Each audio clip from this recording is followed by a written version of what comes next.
The lesson history insists we learn is this: stability is not a permanent state of civilization. It is a fleeting, precious illusion. We often look for the enemy outside the gates, searching for a single, sudden shock that will destroy our world. But that is not how great systems die. The financial system will eventually crack, not because of an external shock, but because the internal, corrosive forces of debt and dilution become utterly overwhelming. These forces are silent, invisible, and they operate deep within the foundation. The lesson, therefore, is not to despair. It is to embrace a ruthless vigilance. The fundamental question we face today is not whether the collapse is coming. History proves that all financial empires fall. The question is whether you will be left holding the fragile, paper promise of an empire or something that is demonstrably real. The most chilling part of the Roman playbook is its terrifying scalability. In the ancient world, a currency collapse meant the breakdown of a geographically contained empire. It was an awful event, but it had firewalls. In the modern era, the financial system is a single, interconnected neural network. It is a massive web of counterparty risk. Its vulnerability is not local. It is global. Today, the world operates on three critical synchronized vulnerabilities. Synchronized fiat currencies, massive debts that defy imagination, and central banks that share one fatal philosophy. That philosophy is simple: when in doubt, inflate. The major difference between the decline of the ancient denarius and the modern dilution of the dollar, euro, or yen is this: there is no solidus, no external, consistent gold standard, waiting in the wings to replace the broken system. When the trust in one major fiat currency finally evaporates, the panic will not send capital into a predictable metallic anchor. It will create a chaotic, desperate flight to whatever is perceived as scarce and real. The rules of the game will change instantly. To understand this global threat, imagine the world economy as a massive, luxurious cruise ship. It was built on the presumption of perpetual calm seas. Everyone is comfortable, enjoying the amenities, trusting the captain, the central bank, to navigate. The passengers are holding paper vouchers that they have been assured are as good as gold. And for decades, that promise felt true. The Roman collapse is the sound of the hull grating against the iceberg. It's not a sudden, violent crash that stops the music. It is a long, slow, grinding tear beneath the waterline. A structural failure that few can initially perceive. Who hears the grating first? The elites, the insiders, those with access to capital markets and political power. They always hear the sound of structural failure before the crowd. These insiders quietly begin to trade their paper vouchers for lifeboats. What are these lifeboats? International real estate, art that holds its value outside the system, productive businesses, and, crucially, physical gold and silver. The ordinary citizens, the teachers, the nurses, the small business owners, those who rely entirely on a salary, a pension, or a savings account denominated in the weakening currency, are the last to realize the illusion is breaking.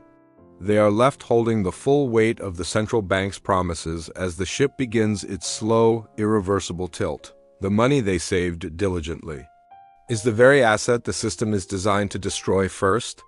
This pattern is why the Roman crisis, repeated so clearly in Weimar Germany, then in Zimbabwe, and now chronically in major Western economies, is not a failure of wealth. It is a violent wealth transfer event. Wealth is ruthlessly drained from two groups: passive savers and creditors who foolishly believed in the system's inherent stability. It is then pumped into the hands of active acquirers and debtors who understood the system's fatal flaw: it must always inflate. This is the brutal engine of collapse. It doesn't eliminate money. It merely reroutes it to the vigilant and away from the trusting. Let's dissect the profound injustice embedded in the process of debasement, whether that debasement is metallic or digital.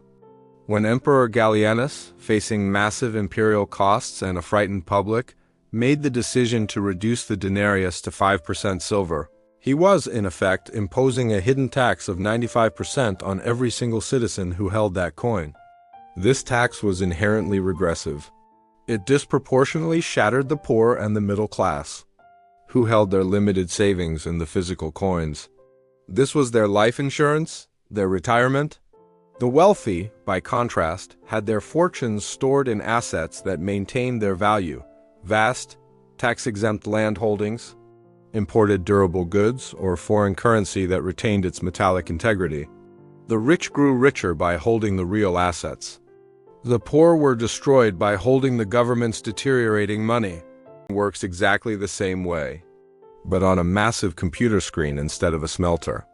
When a central bank conjures trillions from thin air, what does it inflate first? Asset prices, stocks, bonds, investment real estate. These are the assets that only the top 10% of the population primarily own. They see their net worth climb, while their effort remains zero. Meanwhile, the resulting consumer inflation, the rising, crushing cost of rent, food, fuel, and healthcare, hits the bottom 90% of the population directly. Wages erode. Savings vanish. Children's futures are pushed further out of reach. Inflation is not an economic accident. It is a political tool of redistribution. It is the easiest, quietest way for governments to pay for political promises and massive social programs, without incurring the backlash of explicit public taxes. Rome's emperors were too cowardly to face the public with tax hikes. Modern politicians are too politically fragile. To stop the printing presses, the motivation is identical. The victims are the same: the ancient farmer who abandoned his land because taxes demanded in worthless coins exceeded the value of his entire crop, is the ghost of the modern renter, whose cost of housing and food rises faster than stagnant wages. The system hasn't failed, it has evolved into a more sophisticated, more efficient, and more technologically enabled way to render labor and life savings meaningless. The path to financial resilience is not found by predicting the exact moment the ship sinks. It is found by building a structure that is anti-fragile, one that benefits from chaos. This means building wealth not on paper, but on two unprintable pillars: real value and scarcity. And the capital of competence, gold and silver, are not currency. They are neutral reserve assets. Their value is stored in the energy required to mine and refine them. Productive land feeds, shelters, and sustains. It cannot be frozen, hacked, or printed away. Strategic hard goods retain value when paper money is rejected and skill endures. The baker, the electrician, the mechanic. Utility survives every collapse. This is the human solidus. Worth defined by real-world value, not by state decree. History is not a perfect cycle.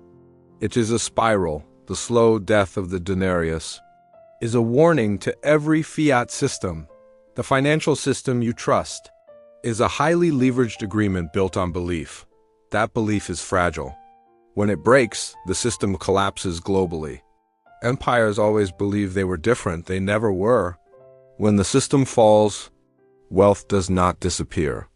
It relocates. The only question is where you will be standing when it does.